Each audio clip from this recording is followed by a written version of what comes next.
normally I'd ask, like, which fight she wants to talk about. I'm pretty sure I got a good idea, so why don't you go ahead and lead into Raul Rosas Jr.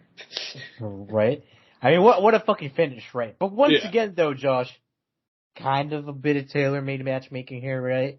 Yeah. A guy, been removed from the game a little bit, came out recently, come out fast.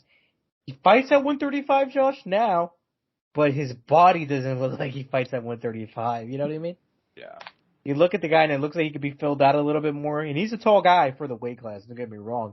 But even then, like, you look at guys like Sean O'Malley, Corey Sandhagen, they look a little bit more dense, so kind of looks like my boy's just coming, waking up, cutting like 5-10 pounds maybe, and getting on that scale.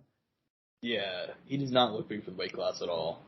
No, I mean, I don't think he looked much bigger even than Raul. I think they looked about the same. And Raul is like I said, he's not even grown into his adult male body yet fully.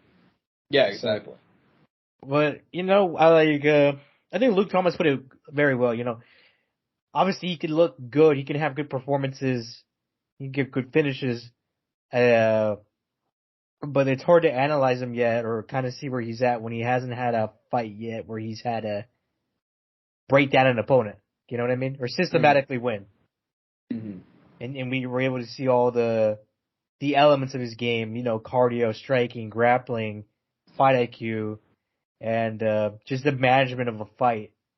Which, I mean, I agree with. I think that's actually a very intelligent way to put it in, and the way he articulated it was much better than what I just did. Mm-hmm. But I think you could say you probably feel the same, Josh? Yeah. No, that's pretty accurate. I feel the same way.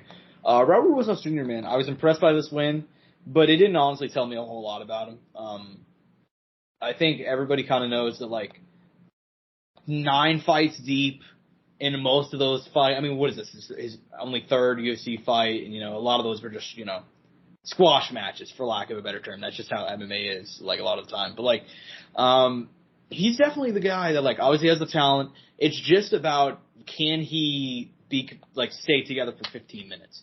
He's very active early. He has a lot of power. He's a great wrestler, great submission game.